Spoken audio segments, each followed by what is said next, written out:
네. 자, 468페이지 기출문제 55회 이번 시간 연말정산 같이 해보겠습니다. 자, 국세청 연말정산 간소화 및 이외의 자료를 기준으로 연말정산을 하라 하는 문제고요. 사무직 김윤성의 연말정산을 위한 국세청 제공자료 및 기타 자료이다. 사원 등록 메뉴에 부양가족은 입력이 되어 있고 이 현자는 기초노령연금 월 20만원씩 지급받고 있고요. 이 은영은 기타 소득, 문해창작소득이 800만원, 필요경비 60%가 인정되는 기타 소득이 있고요. 김지원은 소득이 없고 김지수 중학생은 소득이 없다. 자, 사원 등록 수행과제 1번 부양가족 명세를 수정하시오 라는 문제가 있습니다. 그래서 지금 이 자료 설명에 있는 소득 관계를 우리가 봐가면서 거기에 부양가족의 기본 공제 여부를 판단해서 수정해라 하는 그런 문제가 되겠죠. 자, 그러면은 사원 등록 메뉴에 한번 가보겠습니다. 자, 인사급여에 사원 등록하셔가지고 김윤성을 찾아봅니다. 김윤성 맨 처음에 있는 사원이에요. 자, 김윤성의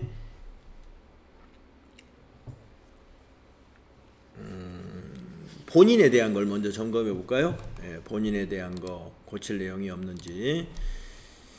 자, 연말정산은 국세청이 제공. 본인에 대한 거는 보니까 배우자가 있습니다. 배우자가 있으므로 세대주 여부만 판단해 주면 되고요. 부녀자도 아니고 한부모도 아닙니다. 자, 이은영에 대한 어떤 설명이 있는지 한번 볼까요? 이은영.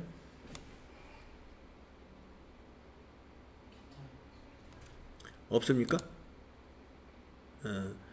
자, 이은영은 기타 소득이 있다고 나왔어요. 이은영. 자, 근데 800만원 중에 40%가 기타 소득 금액이잖아요. 그러면 48에 32. 320만원이 기타 소득 금액이 있어요. 만약에 기타 소득이 300만원 이하이면 분리과세를 선택할 수가 있는데 48에 32, 320만원이거든요. 그래서 이은영은 기본공제에 부가 되겠습니다. 배우자 이은영을 기본에서 0 해줘야 되겠어요. 부로 바꿔놓으세요. 자, 그 다음에 이현자 직계 존속을 한번 볼까요? 이현자 직계 존속 연금 소득이 있었죠. 자, 어떤 소득이냐면은 기초노령연금 월 20만원씩 받는 거 비과세예요. 이거는 우리가 소득이 비과세는 연금 소득에 포함하지 않습니다. 자, 그 다음에 김지원 93년생의 자녀가 있는데요. 직계비속. 김지원은 대학생, 나이 때문에 기본공제가 부가 되어 있습니다. 그대로 놔두시면 되고요. 그 다음에 김지수는 20세 이하이고 소득이 없으니까 그대로 두면 되죠. 그래서 여기서는 배우자만 기본을 부로 고치면 맞는 수정이 되겠습니다. 이은영에 대해서만. 자, 이렇게 수정을 하시면 수행과제 1번이 끝났고요. 다음에 2번은 연말정산 근로소득 원천징수 영수증 메뉴를 이용하여 연말정산을 완료하시오. 의료비 세액공제는 의료비 탭에 입력하고 국세청 자료는 공제대상 합계금액을 한 건으로 집계하여 입력한다. 보험료 세액공제는 소득공제 탭에서 입력한다. 교육비 세액공제는 소득공제 탭. 연금계좌 세액공제는 정산명세 탭에 입력한다. 자, 김윤성의 연말정산 자료 계속해서 보겠습니다. 첫 번째 자료 2번에 있는 거 의료비. 자, 의료비는 환자가 그 부양가족 명단에 있으면 다 입력이 가능합니다. 다만 안경 같은 경우는 1인당 연간 50만 원을 한도로 하고 있기 때문에 20만 원이 초과됐잖아요. 그래서 이은영의 의료비를 입력할 때 325만 원으로 입력을 해줘야 돼요. 그러니까 어디로 가야 되느냐? 자, 인사급여에 가셔가지고 연말정산 근로소득 원천징수 영수증이라는 메뉴 요거 실행하세요. 그래가지고 김윤성을 불러내야 됩니다. 여기 코드란을 더블 클릭해가지고 김윤성 클릭하고 확인. 자, 김윤성 한 사람만 있으면 돼요. 자, 총급여가 현재 5,500으로 보일 거예요. 의료비 탭을 클릭합니다. 의료비 탭. 거기에 부양가족 관계코드 셀을 더블 클릭을 해서 이은영이라는 배우자 확인해 주십시오.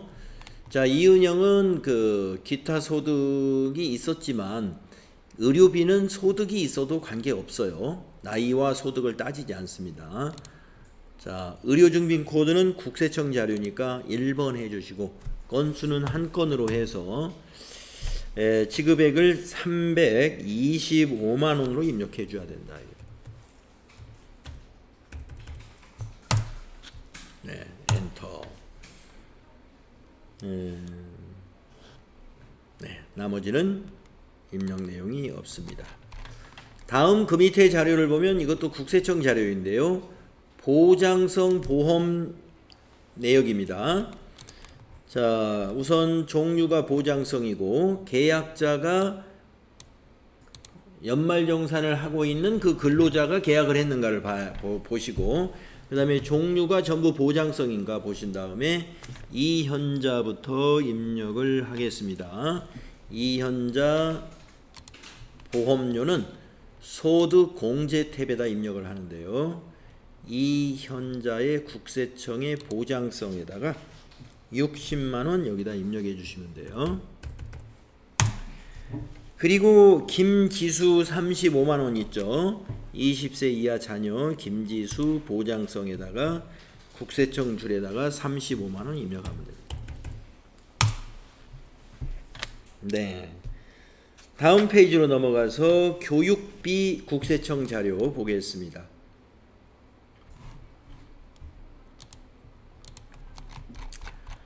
자, 학생이 김지원 93년생 대학생 자녀입니다.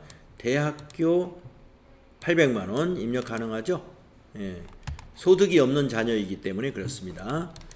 그래서 교육비도 오른쪽으로 스크롤해서 보험료 오른쪽에 가면 교육비 탭이 있어요. 김지원 여기 구분을 대학생 3번 클릭해 주시고 국세청 줄에다가 800만원 입력하시면 되겠습니다.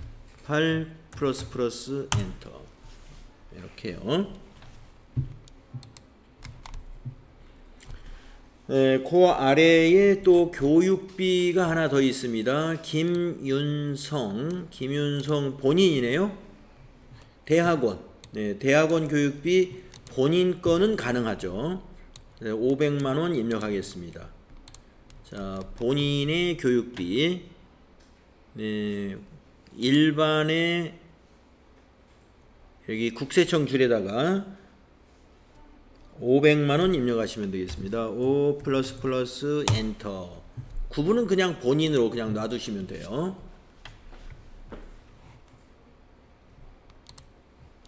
자, 본인의 대학원 교육비 국세청 줄에 입력했고, 다음 페이지 연금저축 국세청 자료가 있는데, 연금저축도 가입자가 반드시 본인이어야 돼요. 예, 김윤성 본인 맞죠? 자, 연금저축은 세액공제 쪽에 있어요. 그래서 정산명세에 가야 됩니다. 정산명세의 오른쪽에 여기 세액공제 쪽에 연금저축 60번에 있어요. 연금계좌, 연금저축. 자, 화살표 돼 있는 부분 클릭을 해서 3번 연금저축 선택하시고 금융회사 코드를 더블 클릭해서 신한은행을 찾습니다. 부분 검색에다가 신한 엔터. 그래서 신한은행 엔터 하시고 계좌번호가 24481 이렇게 되는 거죠. 24481 30651 30651 이렇게 입력하는 거죠. 예, 불이백은 360만원. 네, 이렇게 입력하시고 밑에서 확인 하면은 연금저축으로 인해서 세액공제 40만 582원이 나타났습니다. 네. 그래서 제자리에 이제 입력을 다 했습니다. 그리고 46번부터 50번까지의 평가 문제가 바로 나오죠. 한번 해보겠습니다. 김윤성 근로소득 원천징수 영수증을 조회해서 50번 산출세액은 얼마인가? 지금 정산 명세에서 보시면 돼요. 50번 산출세액은 여기에 있죠. 그래서 이걸 복사해서 붙여넣으시면 됩니다. 3514582. 그 다음에 60번 연금저축 세액공제액은 얼마인가? 네, 60번 여기에 아까 400582 복사해서 붙여넣고, 그 다음에 48번 문제 61번 보장성 보험 세액공제 61번 보장 114000이죠. 62번 의료비 세액공제액 240000이죠. 63번 교육비 세액공제 1950000이죠. 다 복사해서 붙여넣기가 가능하겠어요. 그래서 이게 전부 9점이네요. 9점. 네. 이렇게 하면은 55회 이제 연말정산까지 해서 55회 기출문제를 다 풀어봤습니다. 그러면 이제 56회로 넘어가가지고 이번에는 56회의 이론 문제 어떻게 나왔는가 한번 보도록 할게요. 56회, 55회 다 작년에 출제되었던 문제들이죠. 자, 1번 보겠습니다. 다음 중 회계정보의 질적 특성 중 목적 적합성에 대한 설명으로 옳지 않은 것은 이랬어요. 네, 여러분 목적 적합성의 하위 질적 특성이라 해서 예측가치, 피드백가치, 적시성 요 세 가지 암기사항이죠. 예, 암기사항 예피적. 자, 1번 회계정보가 정보 이용자의 의사결정에 반영될 수 있도록 적시에 제공되어야 한다. 네, 적시성이죠. 목적 적합성에 해당이 됩니다. 다음에 2번 회계정보는 그 정보가 나타내고자 하는 대상을 충실히 표현하고 있어야 한다. 표현의 충실성은 이거는 신뢰성에 대한 하위 내용입니다. 신뢰성. 표현의 충실성은 신뢰성에 해당되는 거예요. 다음 3번 회계정보는 정보 이용자의 당초 기대치를 확인 또는 수정할 수 있게 함으로써 의사결정에 차이를 가져올 수 있다는 것은 피드백을 말하는 거예요. 피드백 가치. 이것도 목적 적합성에 해당되는 것입니다. 4번 회계정보는 정보 이용자가 기업 실체의 과거, 현재 또는 미래 사건의 결과에 대한 예측을 하는데 도움이 된다. 예측 가치. 그래서 지금 1번은 적시성, 3번은 피드백, 4번은 예측 가치. 그래서 예피적. 예피적 암기사항이었잖아요. 목적 적합성의 하위 질적 특성은 예피적이다. 예 하면은 예측 가치, 피 하면은 피드백 가치, 적 하면은 적시성. 답이 2번이 되겠고. 다음 문제. 다음은 주식회사 한공의 23년 12월 31일 현재 보유 중인 상품에 대한 자료이다. 23년 손익계산서에 계상될 재고자산 평가손실은 얼마인가? 재고자산 평가손실. 자, 재고자산의 평가는 저가법으로 하죠. 저가법이란 뭐냐? 장부당 단가하고 판매 금액하고를 비교를 하는데 판매 금액 옆에 판매 비용이 있습니다. 그건 빼줘야 돼요. 그걸 빼준 것을 우리는 순실현 가치라고 합니다. 그래서 110원에서 30원을 빼면 80원이죠. 요 80원이 순실현 가치예요. 그래서 순실현 가치가 있으면 공정 가치가 아닌 순실현 가치와 장부 금액을 비교해서 저가로 평가해야 돼요. 낮은 것으로. 그러니까 장부 금액으로 평가하지 않고 이번에는 순실현 가치로 평가해야 됩니다. 그러면 재고 자산에서 하나당 단가당 20원씩 손실을 보게 되니까 20원 곱하기 수량 1000개잖아요. 1000개. 요만큼이 재고 자산의 평가 손실이 되는 거죠. 그래서 2만원 되겠습니다. 3번. 한 개당 20원씩 1000개.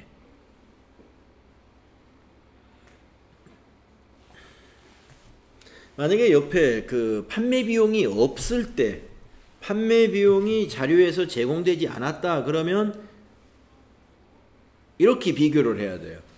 이렇게 비교하면 평가를 안 하는 겁니다. 평가를 안 하면 답이 1번이 되겠죠. 재고자산 평가 손실 없어요. 가격이 공정가치가 높다고 그래서 높은 가격으로는 평가를 안 하니까 저가법으로 평가하는 거기 때문에 그렇게 보시면 되겠습니다. 자, 그래서 옆에 판매 비용이 있을 때는 판매 가격에서 판매 비용을 빼야 된다. 그것을 순실현 가치라고 하고, 그럼 순실현 가치하고 장부 금액을 비교해야 돼요.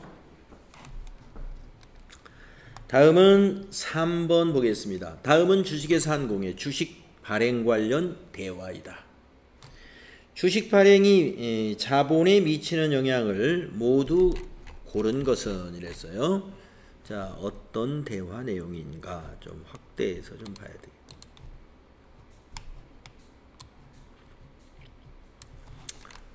임 과장, 채무 상환 자금이 부족하여 외부 자금 조달이 매우 급합니다. 김 대리가 우리 회사 주식의 가치가 동종 기업보다 높으니 주식을 발행하여 조달하는 것이 좋겠습니다. 임 과장, 그럼 주당 발행 금액은 얼마까지 가능할까요? 김 대리가 주당 액면 금액의 2배로 발행할 수 있을 것 같습니다. 이렇게 했습니다. 자본의 영향이 많이 있을 것 같아요. 일단 자본금, 주식 발행하면 자본금 증가하죠. 액면가로. 그 다음 자본잉여금, 이것도 증가하죠. 주식 발행 초과금이 자본잉여금이에요. 액면가보다 높은 금액만큼을 우리가 주식 발행 초과금으로 기록하거든요. 그게 자본잉여금이에요. 자본 총액 증가한다. 당연하죠. 자본잉여금도 자본금도 자본. 다 증가하기 때문에 자본 총액 증가하게 되겠습니다. 그래서 답은 4번이 돼야 되죠.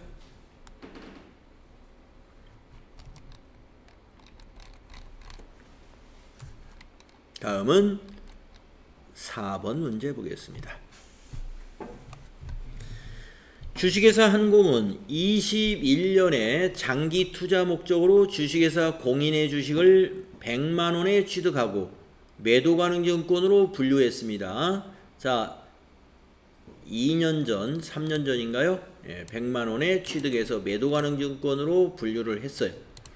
다음 자료를 토대로 23년에 인식할 매도 가능 증권 처분 이익은 계산하면 얼마냐? 여러분, 매도 가능 증권 처분 이익, 처분 손익 문제가 나오면요. 처분이잖아요. 처분. 최초에 취득한 금액. 이것과 마지막에 처분한 금액. 이것을 바로 비교하면 돼요. 이 두 개를 비교하시면 돼요. 이 두 개. 자, 21년에 100만원에 취득한 거예요. 그리고 23년에 110만원에 현금으로 처분했다는 거예요. 그래서 10만원 이익을 본 겁니다. 그러면 매도 가능 증권 처분이익 10만원. 답은 3번이에요. 답은 3번. 그래서 4번과 같은 문제가 나왔을 때는 지금 제가 알려드린 대로 답을 찾아야 빨리 찾습니다. 매도가능증권 처분 손익을 계산하면 얼마인가 하면서 데이터를 쫙 여러 개를 줬단 말이에요. 그 중에서 2개만 찾으셔야 돼. 최초에 얼마에 취득했고 처분을 얼마에 했는가. 그 2개의 숫자를 바로 비교하셔야 돼요. 그렇게 해서 답을 찾으면 되겠고, 그러면은 이 매도가능증권 처분이익이 정말 10만 원이 나오는지 이것을 분계로 우리가 증명을 한번 해보겠습니다. 분계를 할 줄도 알아야 되죠. 자, 그러면은 21년도에 취득할 때부터 한번 해보겠습니다. 21년 취득시 분계는 이렇게 됐다는 거죠. 차변에 매도 가능 증권 100만원, 대변은 이제 현금으로 매입했다고 가정하겠습니다. 이렇게 했고요. 그 다음에 여기 첫 번째 데이터 21년 말 공정가치. 그러면 2021년 결산 때는 어떤 분계가 있었을까? 결산 분계. 자, 90만 원으로 하락했어요. 그러면 차변에 매도 가능 증권 평가 손실 10만 원. 대변에 매도 가능 증권 10만 원. 이렇게 되는데 여기서 중요한 것이 이 21년 결산 때 차변에 차변에 처리한 매도가능증권 평가 손실은 비용이 아니에요. 자본이었어요. 자본. 기타 포괄손익 누계액. 자본이라는 거죠. 그러니까 자본이니까 차기로 이월된다는 것을 꼭 알아야 돼요. 이건 자산이죠. 자산 감소시켰어요. 감소된 금액이 이월되죠. 자산부채 자본은 차기로 계속 넘어가는 겁니다. 2022년 또 결산. 여기 2022년에 또 결산 분계를 하게 된단 말이에요. 자, 가격이 올랐습니다. 얼마가 올랐냐면은 90만 원 했던 것이 120만 원으로 올랐어요. 그러면 30만 원 자산을 증가시켜야죠.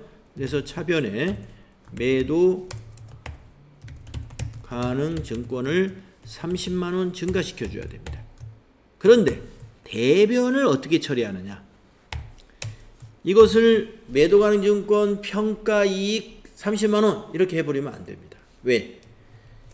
전기의 결산 때 매도 가능 증권 평가 손실이 있었으므로 매도 가능 증권 평가 이익과 평가 손실은 상계 처리하는 개정 과목이다 이거죠. 상계하여 처리하는 것은 먼저 이거를 없애줘야 돼. 이렇게 먼저 없애주고 20만 원만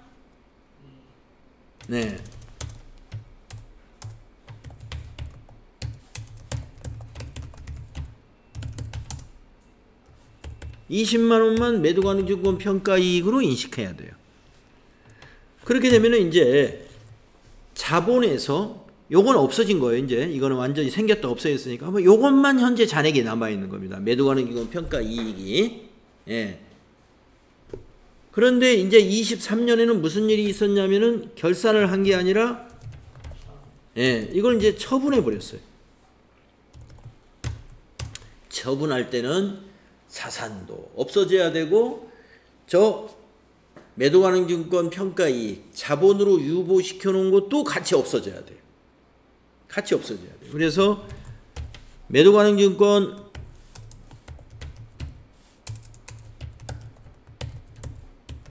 평가 이익은 매도 가능 증권 평가 이익은 차변에 와서 20만 원 없어져야 되고 처분할 때 대변에서는 매도 가능 증권이 없어져야 되고 지금 얼마짜리가 없어져요? 120만 원짜리가 없어지는 거지. 전기 결산 때 120만 원으로 우리가 장부 금액을 고쳐놨으니까 120만 원짜리가 없어진 거예요. 자, 그리고 현금으로 얼마 받았어요? 110만 원을 받았죠? 예, 처분할 때. 그래서 차변의 현금이 110만 원이 되는 거예요.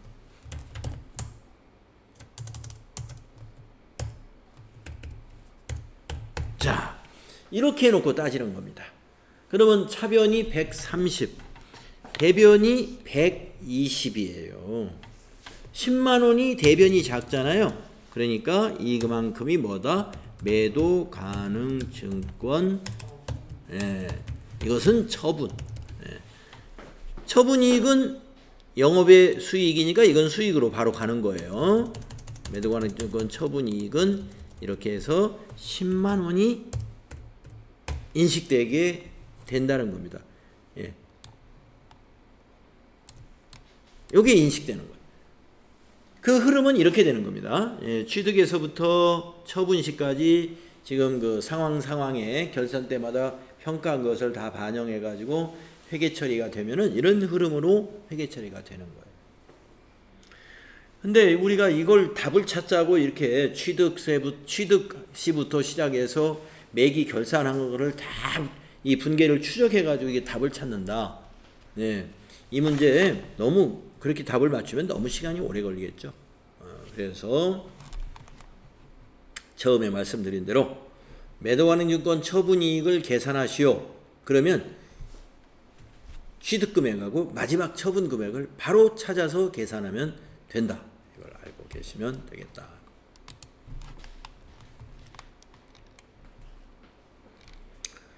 다음에 5번 문제로 가봅니다. 5번은 주식회사 한공은 다음과 같이 사용하던 기계장치를 거래처의 동종자산으로 교환하여 취득했다. 교환거래가 문제에 나왔었네요. 우리가 교환거래는 동종자산의 교환과 이종자산의 교환거래가 있습니다. 네. 자, 그럼 여기서 묻고자 하는 건 뭐냐면 동종자산의 교환을 하여 취득했다. 그러면 새로운 기계장치의 취득 원가는 어떻게 되느냐 이렇게 물어봤어요. 자, 여러분 이걸 기억하고 있는지 모르겠는데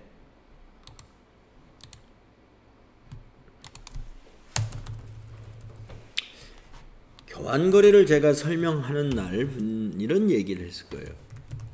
여러분 책에도 나와 있습니다. 우리 책에도 교환거래의 회계에서 핵심적인 게 뭐냐면 동종자산의 경우 이게 핵심적인 게 뭐냐면 취득한 자산 교환으로 취득한 자산이에요. 교환으로 취득한 자산의 취득 원가는 이 부분이 중요해요. 교환으로 취득한 자산의 취득 원가는 제공한 자산의 장부 금액으로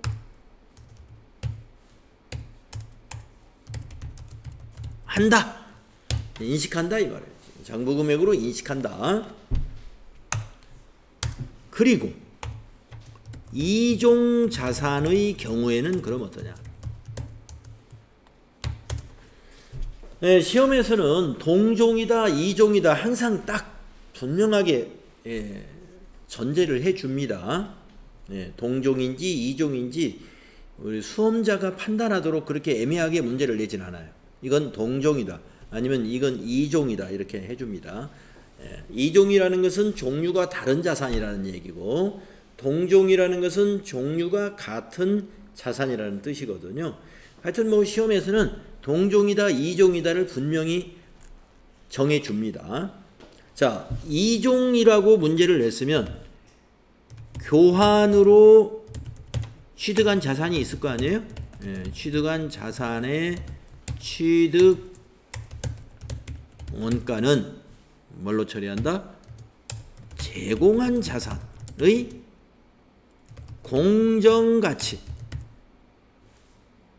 공정가치로 인식한다 이거예요. 공정가치로 한다. 요 두 가지가 핵심입니다. 그러면 교환으로 취득한 자산은 이렇게 잡고, 그건 제공한 걸 어떻게 처리합니까? 제공한 자산은 처분하는 것처럼 회계 처리하면 돼요. 줘버렸으니까. 예, 만약에 여기서 기계장치란 말이에요. 기계장치를 줘버렸어요. 그러면 대변의 기계장치 취득금액으로, 차변의 기계장치의 감가상각 누계, 이렇게 처분한 것처럼 처리하면 되는 겁니다. 제공한 것은 처분한 것처럼 회계 처리하는 거고, 새로 제공받은 거, 이 제공받은 자산의 취득원가를 얼마로 하느냐, 요거예요. 요거. 예, 그래서 동종이면 제공한 자산의 장부금액, 이종이면 제공한 자산의 공정가치라는 거죠. 이게 핵심이에요. 그래서 지금 새로운 기계장치의 취득원가, 이게 바로 제공받은 자산의 취득원가가 뭐냐? 그러면 제공한 기계장치에 뭐를 봐야 돼요? 장부금액을 봐야 돼요. 요 두 개를 비교해서 취득원가에서 감루를 뺀 게 장부금액 600만 원이잖아요. 600만 원 빼면 그것이 답이 되는 거예요. 장부금액이 600만 원. 제공받은 기계장치에 대한 값은 하나도 쓸모가 없는 값입니다. 제공받은 자산의 뭐 취득원가라든가 공정가치라든가 뭐 장부금액이라든가 이것은 회계 처리에 전혀 사용되지 않습니다. 네, 그래서 답이 600만 원입니다.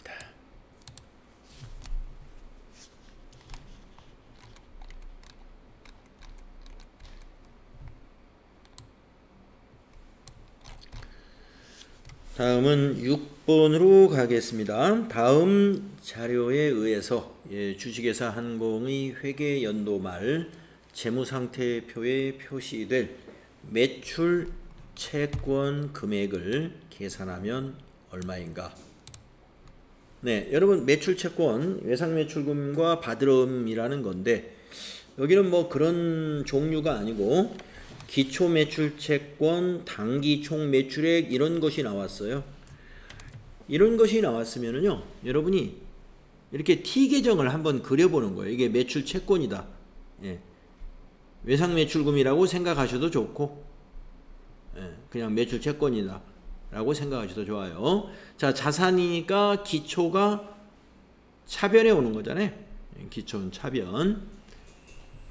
당기 총 매출액, 매출 채권하고 직접 관련이 없으니까 일단 네, 요거하고 지금 이것을 가지고 우리는 뭔가를 찾아낼 수가 있어요. 당기 총 매출액이 300만 원인데 당기 현금 매출액은 30만 원이다. 그러면 270만 원이 매출 채권이란 얘기죠. 당기에 증가한 매출 채권 270만 원. 네, 자산의 증가는 차변이잖아요. 차변에 적어주고. 자, 그 다음에 세 번째 줄에 있는 요거 회수액. 돈 받으면 매출채권 대변에 외상 매출금 대변에 기입하잖아요. 50만 원. 대변. 이렇게 적어놓고 잔액을 구하면 돼요. 잔액을 구하는 건 마감해 보면 구해지죠. 자, 매출채권의 기초와 당기에 발생한 것이 모두 280인데 그 중에서 갚은 건 50이에요. 50. 그러면 잔액은 여기에 얼마가 차기로 2월 되겠죠? 차기로 2월 되는 것은 230만 원이 2월 된다. 그래서 답이 1번 230만 원. 네, 이런 스타일의 문제는 우리가 원장을 T계정으로 약식으로 그려가지고 차변에 올 거 차변에 집어넣고 대변에 들어갈 거 대변에 집어넣어서 이렇게 칸 채우기 식으로 답을 찾는 게 수월합니다.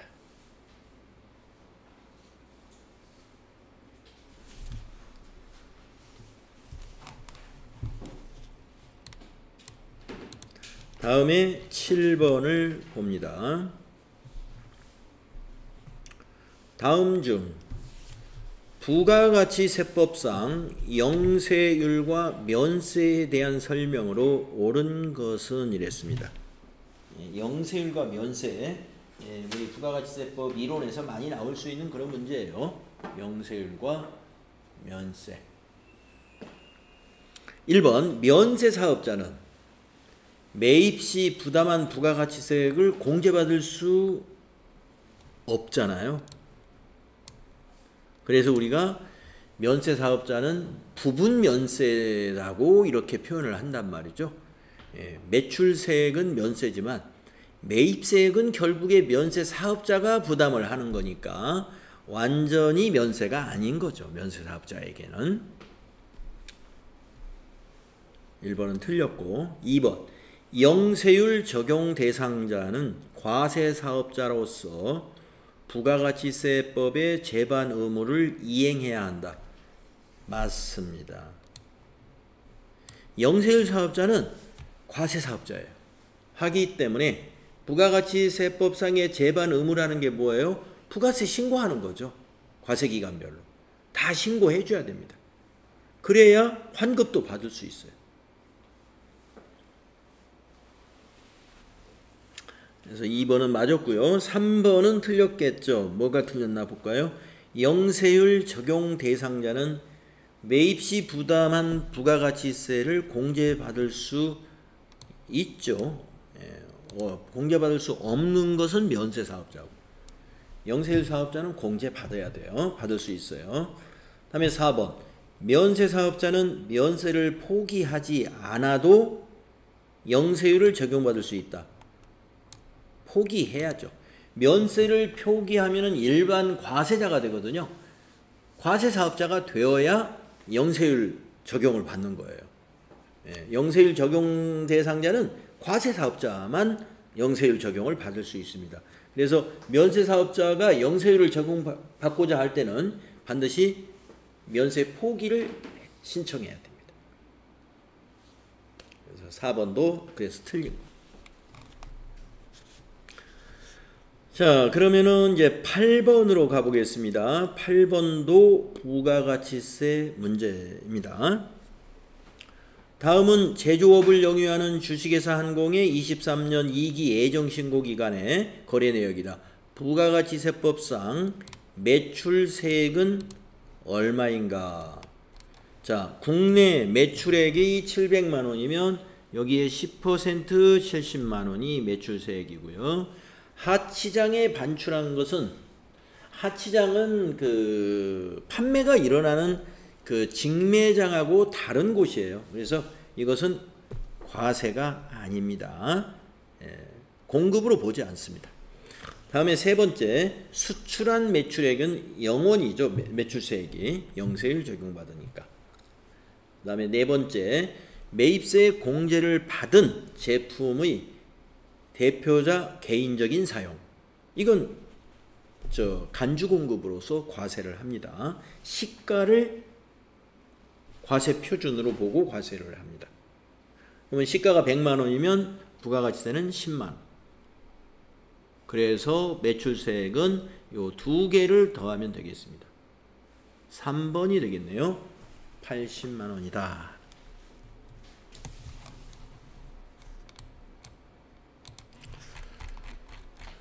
9번은 소득세 문제입니다. 다음은 주식회사 한공의 영업부장으로 근무하고 있는 김공인씨가 23년에 회사에서 지급받은 금액이다. 금액 및 이익이다. 다음 중 소득세 과세 대상 근로소득에 해당하는 것을 모두 고르면, 자, 여비의 명목으로 받는 월액의 급여라고 그랬습니다.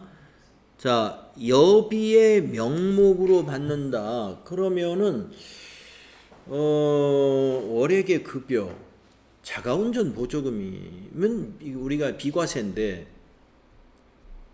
여비 명목으로 월액으로 받는다. 이건 실비는 아닌 것 같죠?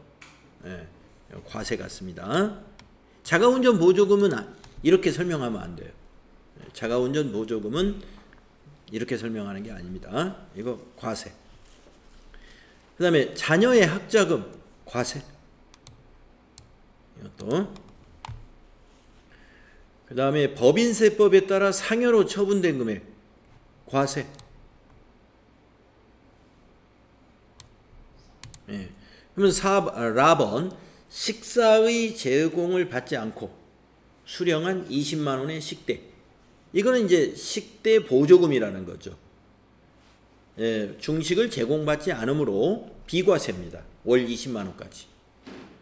그래서 라번이 이제 비과세니까 근로소득에서 빠지는 거예요. 그러면 가나다가 됩니다. 가나다 3번. 가나다. 네. 그래서 여러분 가번에서 아까 말씀드린 대로 저도 깜빡하고 이게 자가운전 보조금인가 이렇게 생각을 했는데 자가운전 보조금과 구별을 잘 해야 됩니다. 자가운전 보조금 월 20만 원 받는 것은 비과세예요. 그러나 여비 명목으로 그냥 월 일정액을 준다. 이거는 수당에 해당됩니다. 그냥 그 과세 수당이라고 봐야 돼요. 다음에 10번을 보겠습니다. 다음 자료를 토대로 거주자 기만공시의 23년도 종합소득 산출세액을 계산하라 이랬습니다. 자, 우리가 산출세액은 어떻게 계산하는 거예요? 과세 표준에다가 세율 적용하는 게 산출세액이에요. 단 원천징수 대상이 되는 소득은 세법에 따라 적절하게 원천징수가 되었습니다. 자, 정기적금에 대한 이자 만기 수령액 500만 원이 있는데요. 우리가 이 종합소득에서는 저기 그 금융소득은 말이죠. 2천만 원 이하는 분리과세예요. 요거는 빠집니다. 과세 표준에서. 자, 사업소득금액 3,600이 있고 기타 소득금액이 400만 원이 있고요. 기타 소득금액도 300만 원 이하는 분리과세를 선택할 수가 있어요. 근데 400이니까 이건 종합과세. 예. 자, 그러면은 이 사람의 사업소득하고 기타 소득을 합치면 이게 종합소득 금액입니다. 4천만 원에서 소득공제 300을 빼야죠. 그게 과세 표준이에요. 자, 4천만 원에서 300을 빼면은 2,700만 원입니다. 2,700만 원이면 5천만 원 이하에 해당되는 요 세율을 적용해 가지고 120만 원을 공제하면은 그것이 산출세액이 된다 이 말이에요. 예, 세액표, 지금 그 세율표가 그렇게 계산하기 쉽게 만들어진 거예요. 그래서 2,700만 원, 3,700인가요? 예. 3,700만 원이 과세 표준이니까 3,700만 원 곱하기 여기 15% 합니다. 15% 하면은 555만 원이 나오는데 누진 공제액 126만 원 옆에 있는 거 있죠? 비곤안에 있는 거, 누진 공제액이 안에 있죠? 그걸 빼줘요. 빼기 계산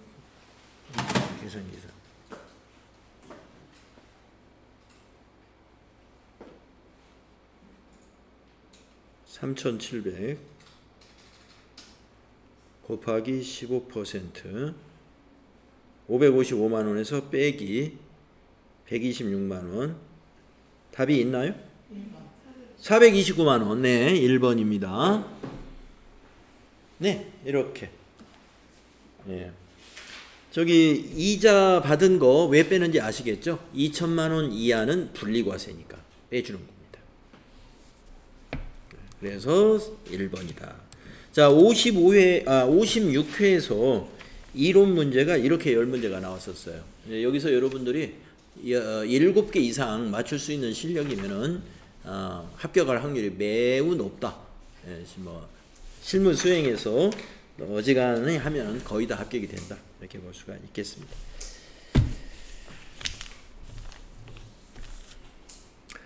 내일 모레까지인가 원서 접수 기간인데 여러분이 11월 18일 날 시험에 응시하기가 좀